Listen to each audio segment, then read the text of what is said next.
Hi friends, எல்லாருக்கும் வணக்கம் and welcome back to Subhiyum Naanum. இன்னைக்கு நம்மளோட சேனல்ல ஒரு சிம்பிளா குழந்தைங்களுக்கு ரொம்ப பிடிச்ச ஒரு ரெசிபியை தான் பார்க்க போறோம். வீடியோக்குள்ள போறதுக்கு முன்னாடி இன்னுமே நம்ம சேனலை subscribe பண்ணலனா subscribe பண்ணிக்கோங்க. வாங்க வீடியோக்குள்ள போலாம். இன்னைக்கு நம்ம சேனல்ல பிரெட் பீஸா எப்படி பண்றதுன்னு பாப்போம். நம்ம பீஸா பண்றதுக்கு ரொம்ப கஷ்டப்படணும், ரொம்ப டைம் எடுக்கும். ஆனா இந்த பிரெட் பீஸா உடனே நம்ம நினைக்கும் போது சீக்கிரமா பண்ணி குழந்தைங்களுக்கு சூப்பரா கொடுக்கலாம். சோ இது குழந்தைங்களுக்கும் ரொம்ப பிடிக்கும். வாங்க எப்படி பண்றதுன்னு பாத்துருவோம். ஸோ இதை பண்ணுறதுக்கு நமக்கு பீஸா சாஸ் வேணும். இன்றைக்கி நான் ஹோம்மேட் பீஸா சாஸ் எடுத்திருக்கேன். இதை எப்படி பண்ணுறதுன்னு நம்ம சேனலில் ஏற்கனவே நார்மல் பீஸா பண்ணும்போது சொல்லியிருக்கேன். அதோட லிங்க்கை நான் டிஸ்கிரிப்ஷனில் கொடுக்குறேன். நீங்கள் அந்த வீடியோவை கிளிக் பண்ணி பார்த்துக்கோங்க. அதுக்கடுத்தது சின்ன சின்னதாக கட் பண்ண வெங்காயம், அதுக்கடுத்தது குடைமிளகாய், கேப்சிகம் ரெட் அண்ட் எல்லோ, அதுக்கடுத்தது ஆலிவ்ஸ் பிளாக் அண்ட் க்ரீன், அதுக்கடுத்தது கொஞ்சமாக கேரட், அதுக்கப்புறம் டாப்பிங் பண்ணுறதுக்கு இன்றைக்கி பன்னீர் எடுத்திருக்கேன். அந்த பன்னீரையும் சின்ன சின்ன க்யூப்ஸாக நான் கட் பண்ணி வச்சுருக்கேன். நீங்கள் சிக்கன் வேணும்னாலும் இதில் ஆட் பண்ணிக்கலாம். சிக்கன் முதல்லையே நல்லா ஃப்ரை பண்ணிவிட்டு சின்ன சின்ன துண்டுகளாக கட் பண்ணியும் இதில் ஆட் பண்ணிக்கோங்க. அதுவும் ரொம்ப நல்லா தான் இருக்கும். அதுக்கடுத்தது நான் இன்றைக்கி ப்ரெட்ஸ் எடுத்திருக்கேன். ஒரு 4 ஸ்லைஸ் ப்ரெட் இன்றைக்கி நான் பண்ண போகிறேன். ப்ரெட்டு வந்து எப்போவுமே ஃப்ரெஷ்ஷான ப்ரெட்டாக எடுத்துக்கோங்க, அதெல்லாம் நல்ல டேஸ்ட்டாக இருக்கும்.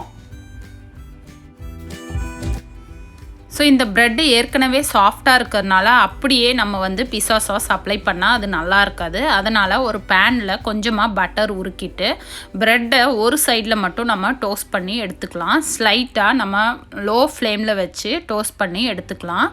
ஸோ இப்போ பாருங்கள், ஒரு சைடு நல்லா டோஸ்ட் ஆகி வந்திருக்கு. ஸோ இந்த மாதிரி டோஸ்ட் ஆன உடனே நம்ம எடுத்து வச்சுருக்கிற பீஸா சாஸ் இதில் ஃபுல்லாகவே அப்ளை பண்ணிக்கலாம் ஒரு சைடில். ஸோ எல்லா இடத்துலையும் படுற மாதிரி நம்ம ஸ்ப்ரெட் பண்ணி விட்டுட்டு அதுக்கப்புறம் நம்ம எல்லா டாப்பிங்ஸையும் இதில் ஸ்ப்ரெட் பண்ணிடலாம். ஸோ இப்போ எடுத்து வச்சுருக்கிற வெங்காயம், சின்ன சின்னதாக கட் பண்ணி வச்சுருக்கிற வெங்காயம் இதில் போட்டுக்கோங்க. அதுக்கடுத்தது கொஞ்சமாக கேரட் கட் பண்ணி வச்சுருக்கிறேன் சின்ன சின்ன பீஸா. அதுக்கடுத்தது நம்ம குடைமிளகாய் ரெட் கலர் கேப்சிகம் அதை ஆட் பண்ணிக்கோங்க. அதுக்கடுத்தது கொஞ்சமாக எல்லோ கேப்சிகமும் ஆட் பண்ணிக்கலாம். நெக்ஸ்ட்டு நம்ம பன்னீர் சின்ன சின்ன க்யூப்ஸாக கட் பண்ணி வச்சுருக்கோம், அதையும் இதில் ஆட் பண்ணிக்கலாம். இதுக்கு பதிலாக கண்டிப்பாக நீங்கள் சிக்கன் சேர்த்தும் பண்ணி பாருங்கள், நல்ல டேஸ்ட்டாக இருக்கும். அதுக்கடுத்தது ஆலிவ்ஸ், க்ரீன் ஆலிவ்ஸ், அதுக்கப்புறம் பிளாக் ஆலிவ்ஸ். நீங்கள் இதில் டொமேட்டோவும் கட் பண்ணி சின்ன சின்ன க்யூப்ஸாக நீங்கள் சேர்த்துக்கலாம், அதுவும் நல்ல டேஸ்ட்டாக தான் இருக்கும். இது எல்லாமே நம்ம வச்சதுக்கப்புறம் மேலே நம்ம மொசரல்லா சீஸ் நான் ஆட் பண்ணிக்கிறேன்.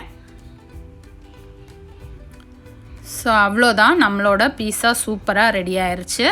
ஸோ இதை அப்படியே கொஞ்சம் நேரம் க்ளோஸ் பண்ணி வச்சுட்டு இந்த சீஸ் எல்லாமே உருகி வர வரலும் நம்ம குக் பண்ணி எடுத்துக்கலாம்.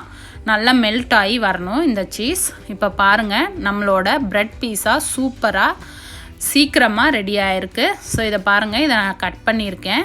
ஸோ எவ்வளோ அழகாக நமக்கு ப்ரெட் பீஸா சூப்பராக வந்திருக்கு. இதை டக்குன்னு ஈஸியாக வீட்டிலையே பீஸா தேவை நமக்கு நினச்சப்போ சாப்பிட்ணும் அப்படின்னும் போது ப்ரெட்டை வச்சு சூப்பராக ஒரு பீஸா ரெடி பண்ணிடலாம். கண்டிப்பாக உங்கள் வீட்டில் ட்ரை பண்ணி பாருங்கள். ட்ரை பண்ணி பார்த்துட்டு எப்படி இருந்ததுன்னு கமெண்ட் பாக்ஸில் கமெண்ட் பண்ணுங்கள். தேங்க்யூ.